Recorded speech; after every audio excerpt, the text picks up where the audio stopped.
My name is Emerson Vale.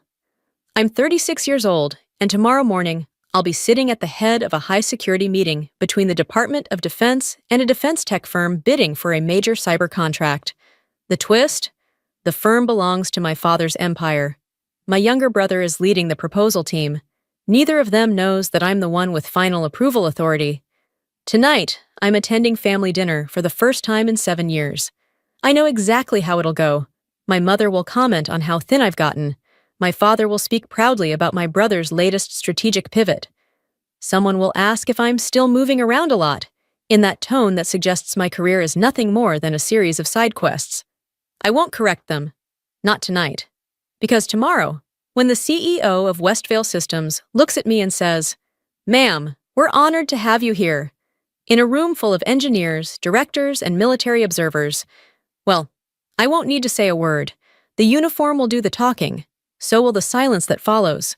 They called me a disappointment once for walking away from the MBA program at Stanford and joining the Federal Cybersecurity Task Force instead.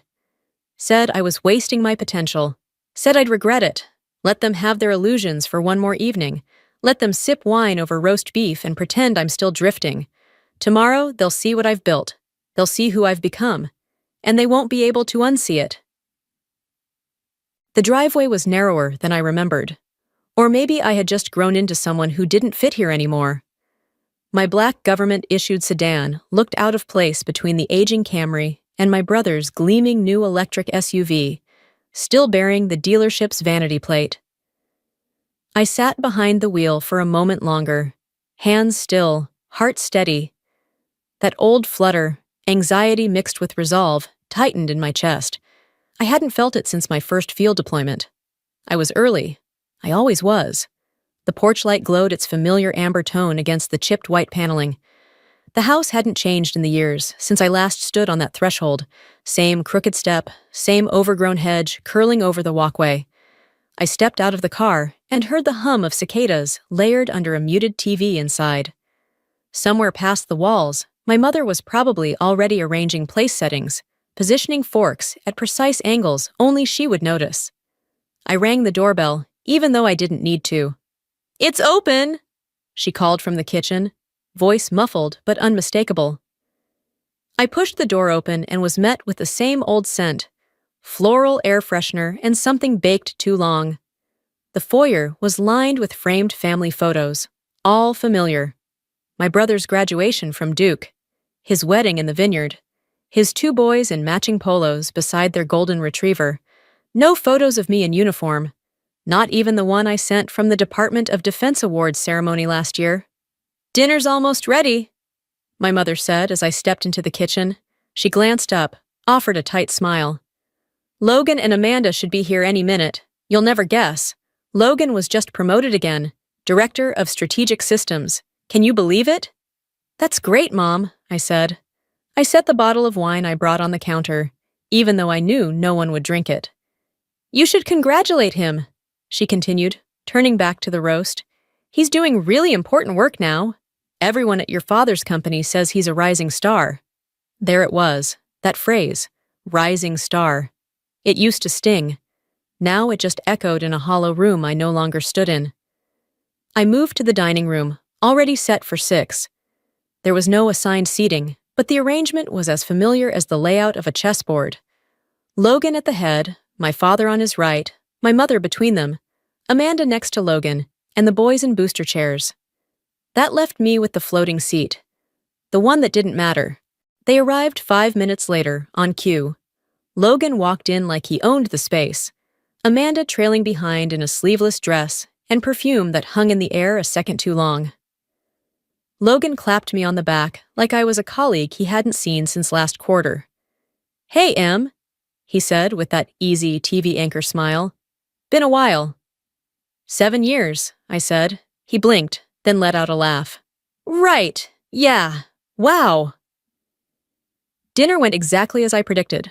Roast beef, mashed potatoes, overcooked asparagus, and that same iceberg salad Mom had made since 1992. Logan launched into a monologue about Westvale Systems and their upcoming bid for a major government partnership. I knew the name of the project he was hinting at, Project Halcyon.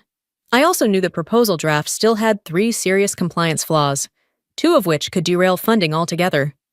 My father leaned in, nodding with approval at every word Logan said. Amanda chimed in occasionally, inserting polite comments about logistical synergy and scaling outputs. Neither of them once looked in my direction. And you? My mother's question came mid-chew, her smile as rehearsed as it was empty. Still doing that cybersecurity thing? I took a sip of water. Still at it.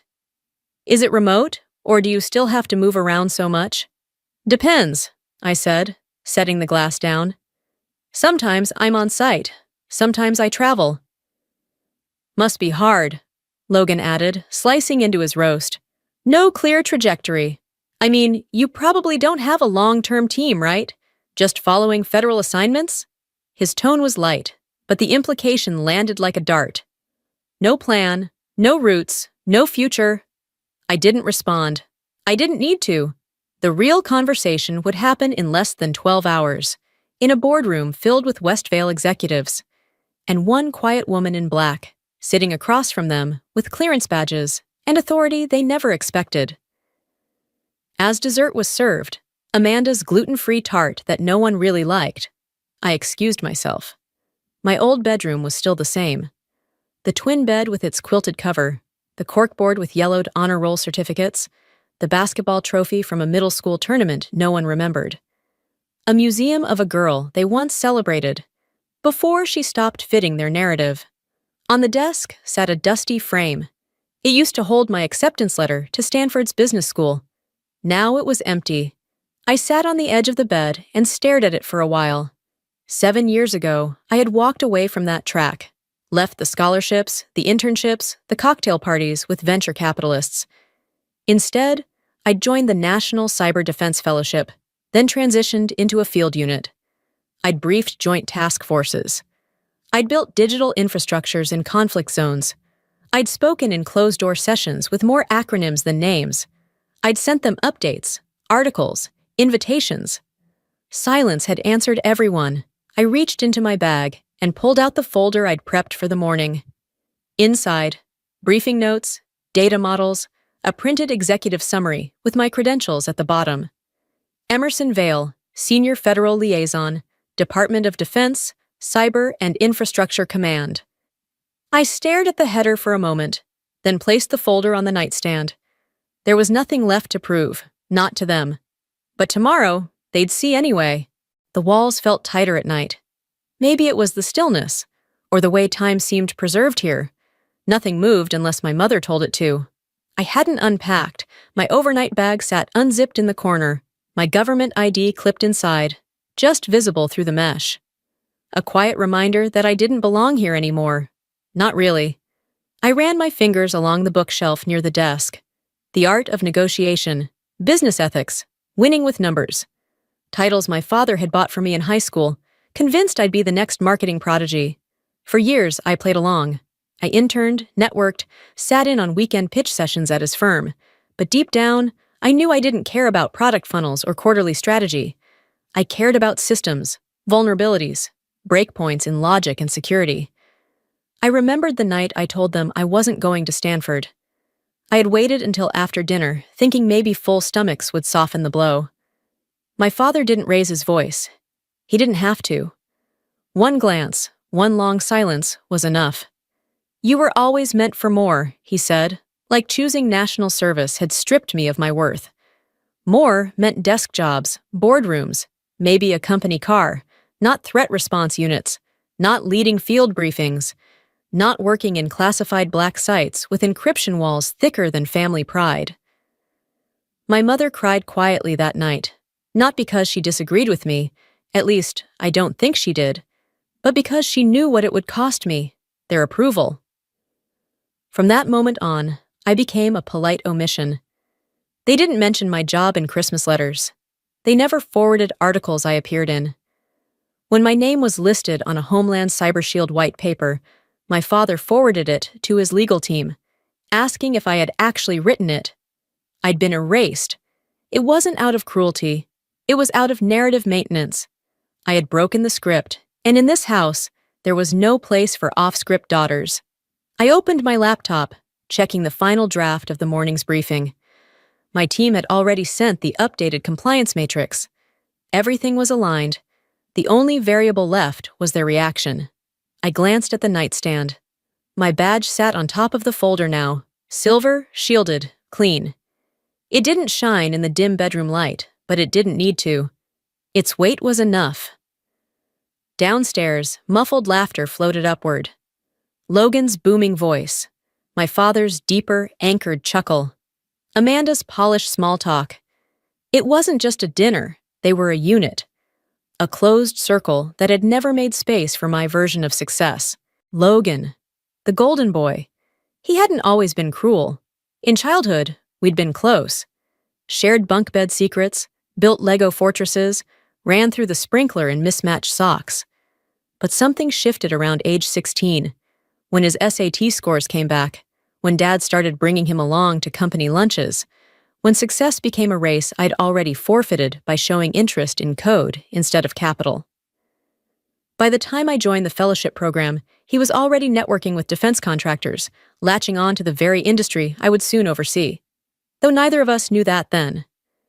I remembered sending him my first deployment photo. He replied with a thumbs-up emoji. After my promotion to liaison lead last year, I sent him a copy of the DC Cyber Journal where I was featured. No reply. I stopped sending things after that. And yet, here we were. Two adults seated at opposite ends of a dinner table, bound by DNA, but not by understanding. He thought I had vanished into some federal maze. He didn't know I had briefed the Homeland Threat Advisory Board 4 times in the last 18 months, that I had designed parts of the current cyber protocol Westvale Systems was now trying to implement. He didn't know I was the firewall. It was strange, this mix of detachment and anticipation. I didn't want revenge. I didn't want a scene. What I wanted was quiet clarity, a moment of stillness in which they would realize, fully and finally, that I had never been lost. I had simply walked a road they refused to recognize. The next morning came early. I woke before the sun like I always did. Made the bed out of habit. Packed the folder, badge, and ID into a slim leather briefcase. Changed into the black pantsuit I'd selected days ago. A simple, structured cut with a small lapel pin from the department's cyber division.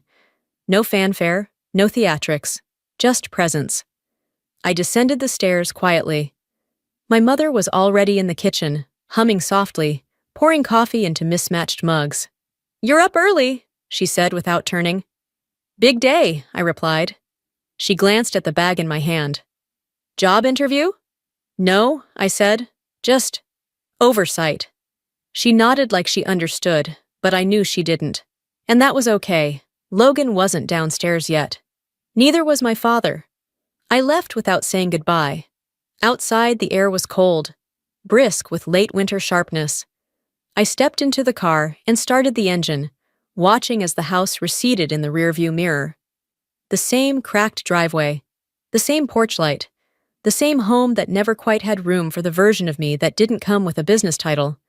But today, they would make space. Not because I demanded it, because I had earned it. Westvale Systems headquarters sat like a glass and steel fortress at the edge of the industrial park, its reflective windows catching the cold morning sun. I arrived 20 minutes early, not because I had to, but because punctuality was the one habit I had never shed from my time in the field. That, and the need to control the terrain. Security knew me. They always did. "Good morning, Miss Vale," the front guard said, standing straighter when he saw the badge clipped to my lapel. "Conference room Alpha has been pre-cleared. You're all set." I nodded, offered a brief "thank you," and walked past the biometric scanners. My heels clicked steadily on the polished floors, not loud, but deliberate, a sound that didn't ask permission. Most staff wore smart casual uniforms, badged polos, slacks, clean lanyards swinging from necks. They nodded or stepped aside as I passed. None of them questioned my presence. That was the power of insignia, not just authority, but certainty. The elevator opened directly onto the executive floor. I stepped in and pressed the top button, exhaling slowly as the doors closed. This wasn't adrenaline. It was clarity. When the elevator dinged and the doors parted, the first person I saw was Logan. He stood in the corridor just outside Conference Room Alpha, flipping through a sleek presentation tablet. His posture was relaxed, almost cocky, until he looked up. He froze. His eyes locked on the badge first, then traced upward to my face. I saw it then. Confusion, recognition, disbelief. He opened his mouth. "Emerson? What are you... Why are you in... What is that?" I didn't stop walking. "Good morning, Mr. Vale," I said, cool and professional. "I'm here for the oversight review." Behind him, voices echoed from inside the conference room, chairs shifting, papers rustling. My father's voice, deep and clipped, rose just as he stepped into the hallway. Then he saw me. He blinked once, twice. "Emerson," he said, his tone caught between irritation and caution. "Why are you dressed like that?" His gaze scanned my attire. The tailored black suit, the DoD badge, the federal credentials on my leather case. He glanced at Logan, then back to me. It was dawning on him, too slowly. Before either could speak again, a voice behind them cut through the noise. "Ah, you made it!" Lorraine Keating, CEO of Westvale, strode toward me with a confident smile. Silver hair cut sharp, tablet in hand, every inch the woman in charge. She reached out and shook my hand like we'd done this before. We had. "Miss Vale, I didn't realize you'd be attending in person. What a welcome surprise." "I was in the area," I said. "Thought it best to observe directly." "Excellent. Your insights always sharpen the room." She turned to face the cluster of executives behind her, my father included. "For those unaware," she said, raising her voice slightly, "this is Emerson Vale, our lead liaison from the Department of Defense's Cyber and Infrastructure Command. She holds final review authority for Project Halcyon." The hallway went silent, not just quiet, hollow. I didn't look at my father or Logan. I didn't need to. Their silence said everything. Lorraine gestured toward the open door. "Shall we?" I nodded once and walked in first. The room was laid out with precision. Long glass table, 10 leather chairs, dual screens at either end displaying the Westvale logo, and a line of text that read, "Project Halcyon, Phase 2, Review Secure Briefing." My name was already printed on a placard at the head of the table. To its left, a second one read, "Lorraine Keating, CEO." I took my seat. Staff began filtering in, program leads, engineering heads, legal advisors. Each paused when they reached my end of the table, offering a hand, introducing themselves with cautious politeness. Some looked surprised. A few smiled awkwardly when they registered my age. Most adjusted quickly once they saw the insignia. Logan and my father entered last. They took seats farther down the table, just out of the direct line of conversation. I noticed Logan's hands, no longer relaxed. His knuckles were white on the edge of his notebook. The meeting began promptly at 9. Lorraine opened with brief remarks on transparency and progress benchmarks. Then she passed the floor to me. I stood. "Thank you, Miss Keating. As you know, Cyber and Infrastructure Command has been monitoring development milestones closely.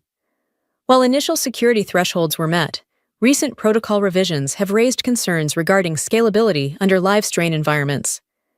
Today, I'll be reviewing key compliance gaps, expected adjustments, and necessary revisions to ensure alignment with federal defense standards." I glanced around the table. Every eye on me. I continued, voice even, movements controlled. Slides changed on cue behind me. My team had prepared well. When I finished the first segment, Lorraine nodded. "Thank you, Miss Vale. Now, I believe Logan Vale will walk us through the Phase 2 rollout structure." Logan stood. His voice was steady for the first few words, but I saw the hesitation. He clicked through slides, explaining a new system migration plan, proposed security layers, and a revised architecture for data handling across military contractor nodes. He never once looked in my direction. When he finished, Lorraine turned to me. "Miss Vale?" I leaned forward slightly. "Mr. Vale," I said, neutral. Could you clarify how your proposed rollout accommodates the response latency thresholds specified in the February directive? He blinked.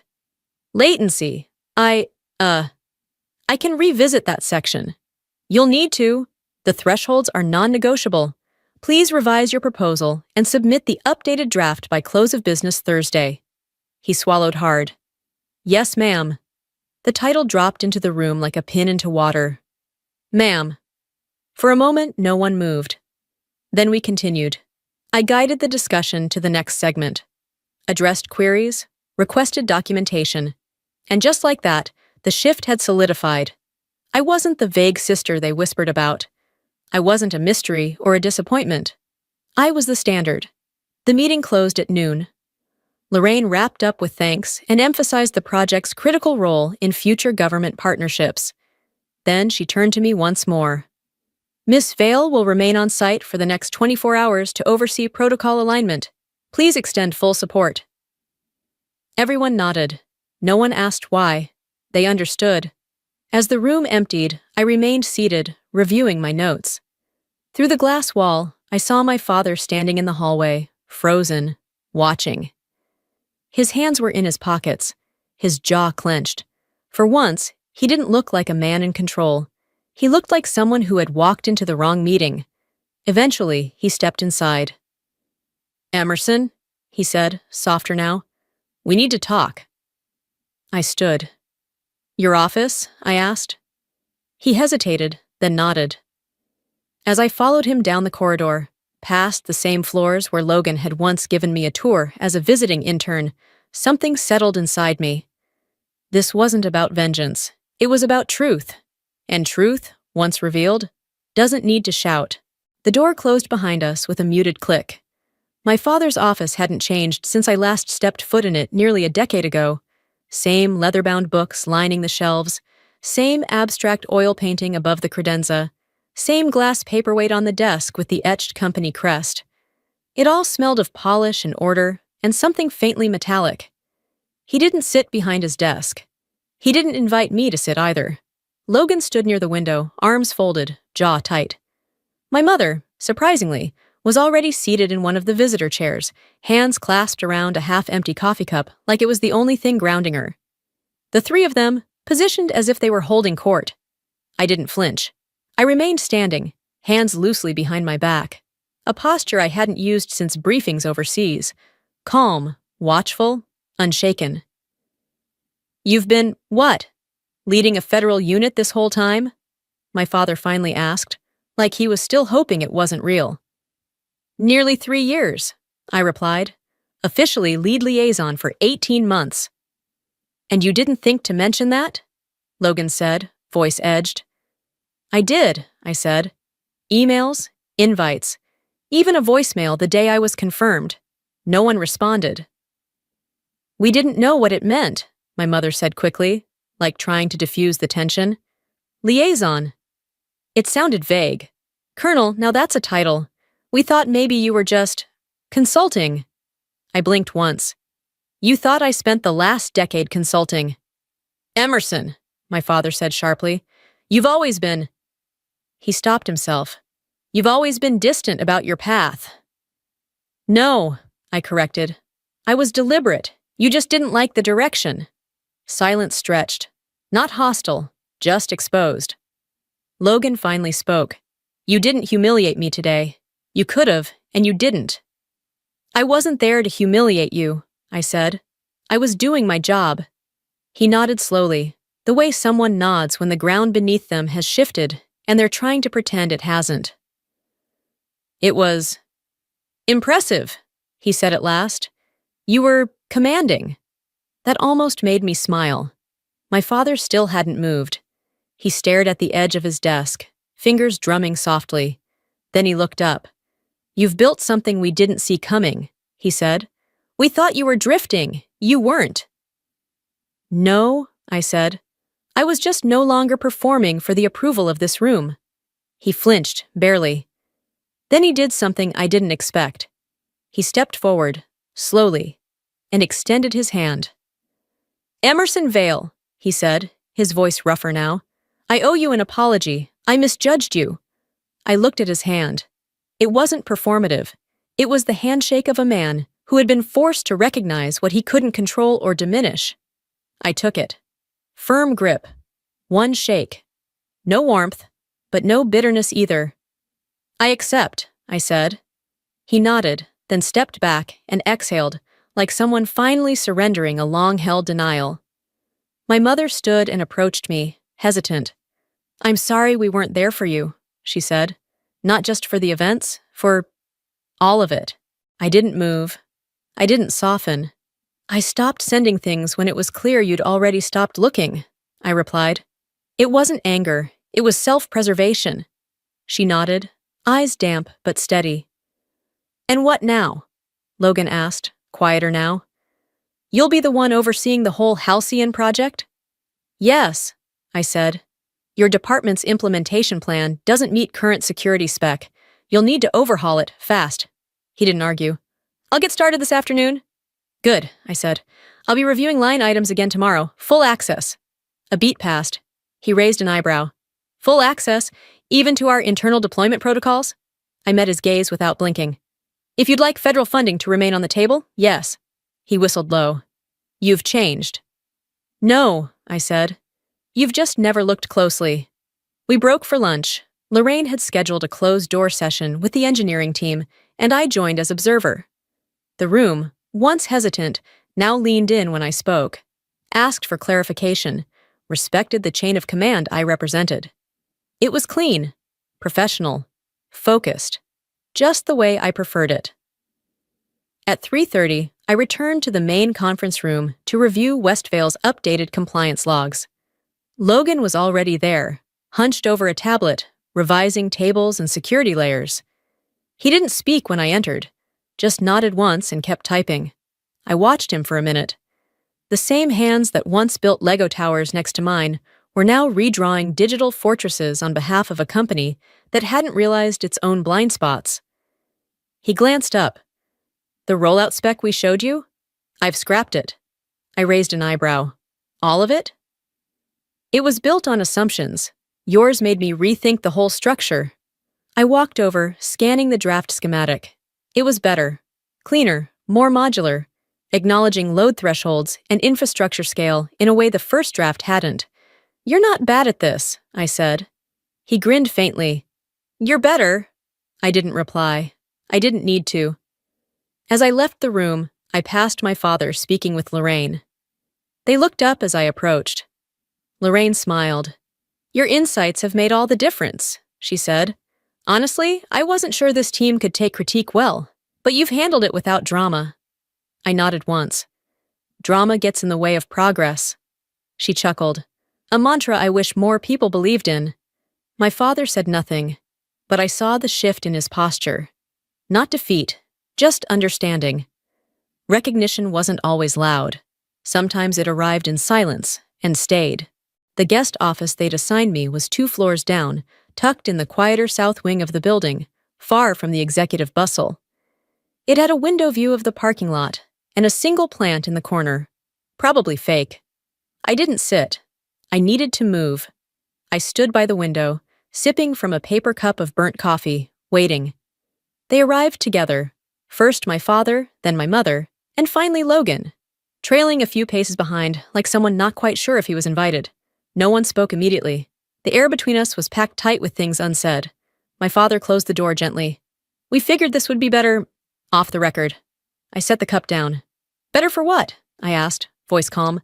"For damage control." My mother winced. "No, for conversation." They all remained standing. I let the silence stretch until someone blinked. Logan was first.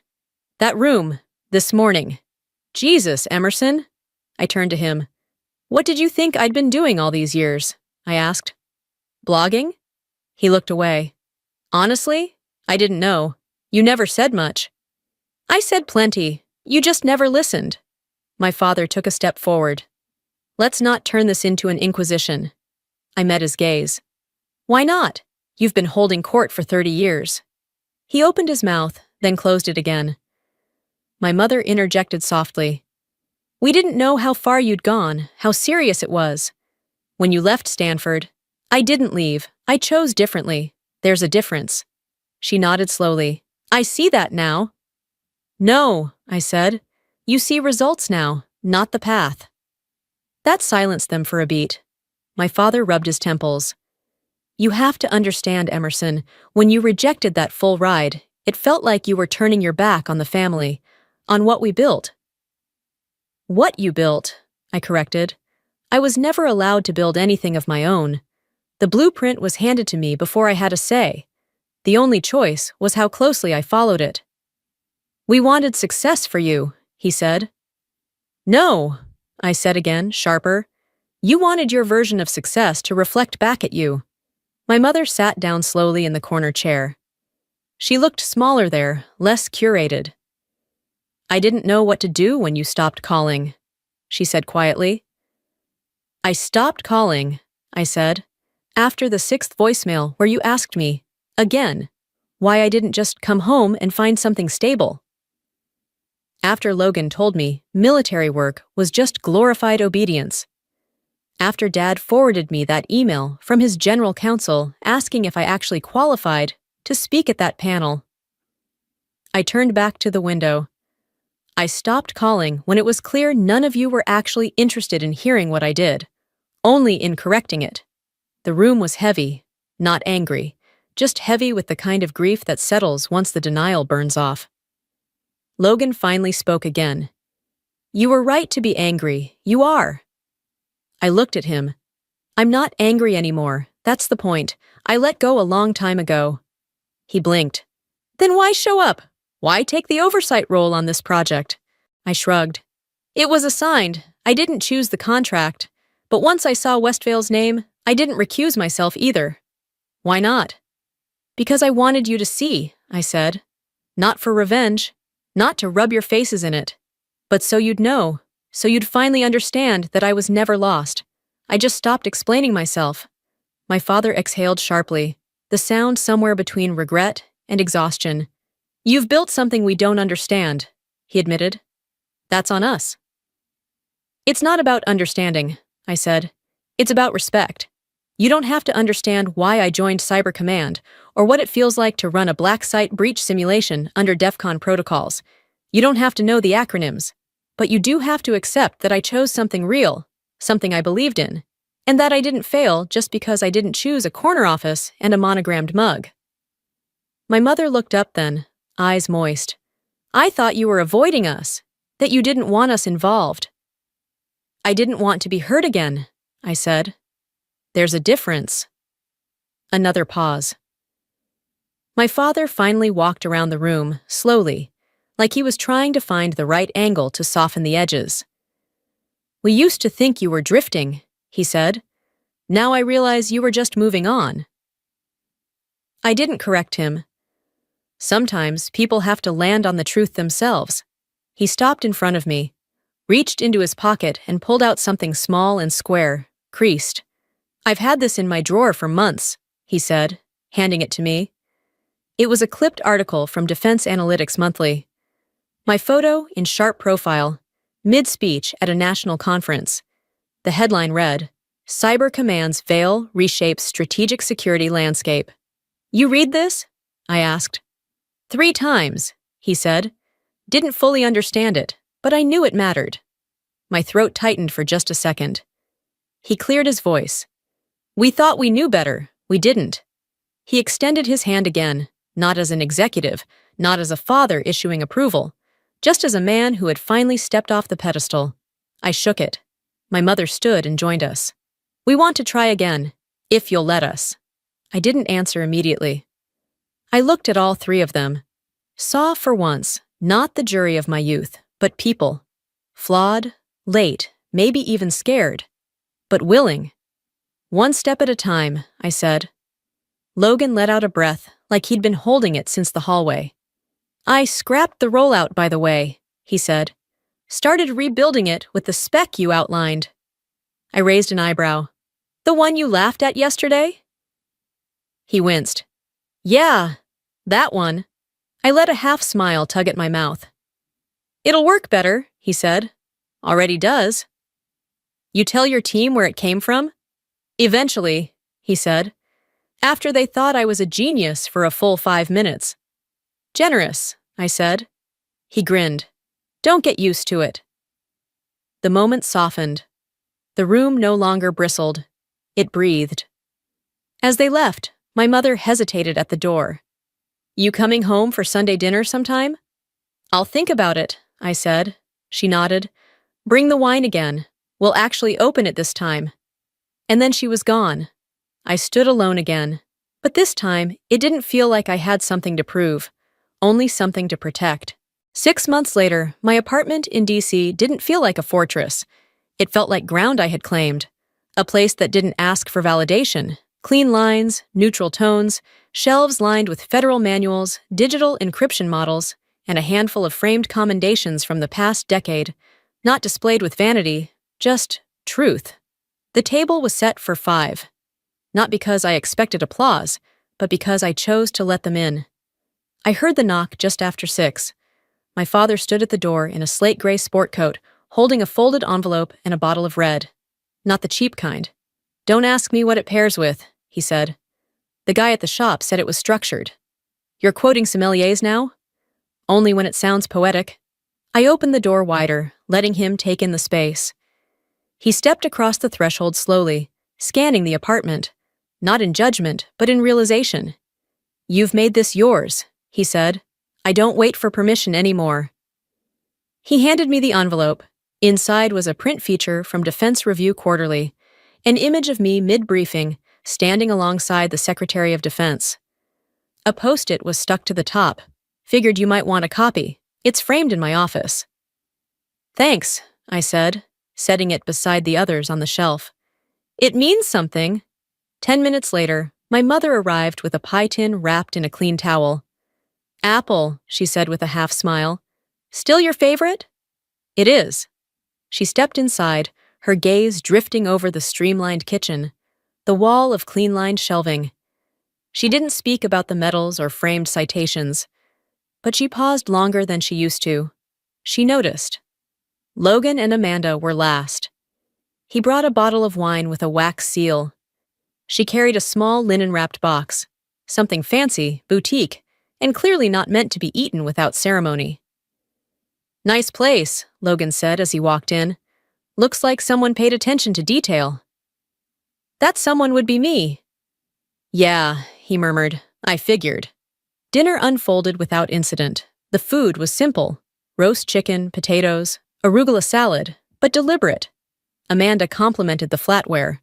My mother asked questions without condescension. My father didn't offer corrections. We sat in conversation, not performance. About halfway through the meal, Logan set down his fork and looked up. You know the model you suggested? We implemented it. Fully? Rolled it into Phase 3. The board signed off last week. I nodded once. I read the clearance summary. You still track it? I track every project with federal thresholds above $50 million. He looked almost impressed. You're good at this. I always was. You just never asked. My father chimed in. Some of the engineers didn't like the oversight at first, but now they speak about your framework like it's doctrine. I didn't reply. I didn't need to. Recognition doesn't require acknowledgement. It just needs space. After dinner, we moved to the living room for coffee and pie. The lights were soft, the soundscape quiet, no TV in the background, just conversation and the occasional clink of forks against porcelain. Logan lingered near the window. I handed him a cup of black coffee, and he took it without a word, watching the city lights outside blink through the dark. You didn't go easy on me in that room, he said. I wasn't supposed to. You didn't try to embarrass me either. That was never the goal. He looked over at me. I used to think you were just avoiding real responsibility. And now? Now I know I never understood what real responsibility looked like. A pause passed between us. Not sharp, just full. I rebuilt our rollout around your matrix, he said. At first, the team hated it. Now, we haven't missed a compliance threshold in 3 quarters. Good. I told them where it came from. That part's better. He smiled faintly. Didn't give you credit at first. Wanted to hold on to the ego for 5 minutes. 5 minutes is generous. We both laughed, quietly but honestly. Across the room, my father had wandered toward the bookshelf. His eyes passed over the framed certificate from the Foreign Breach Intervention Task Force, the one that had triggered a congressional briefing. He picked it up and read it slowly. "I didn't understand this when I first saw it," he said. "Still don't grasp every detail, but I know now what it cost, what it means." It meant I was doing the work no one asked about. He turned to me. "You kept showing up, even when we didn't." "I had to." He stepped forward. "We thought we knew better. We didn't." That hung in the air like vapor after a storm.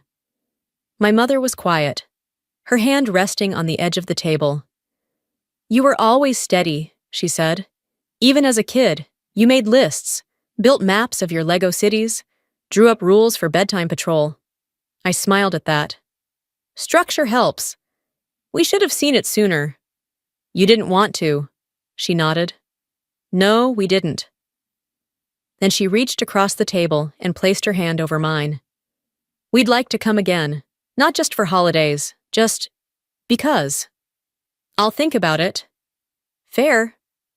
Later, as the evening wrapped up, my father lifted his glass in a final gesture. No toast, no flourish, just clarity. "To Emerson," he said, "who didn't just take a different road, she built one, and made the rest of us realize we'd been walking blind." We all raised our glasses, even Amanda, even Logan. No one added a word. They didn't need to. After they left, I stood by the window alone. The city outside buzzed faintly, but my apartment stayed still. Everything in its place, my place. I didn't feel victorious, I felt whole. They saw me now, but more importantly, I had always seen myself.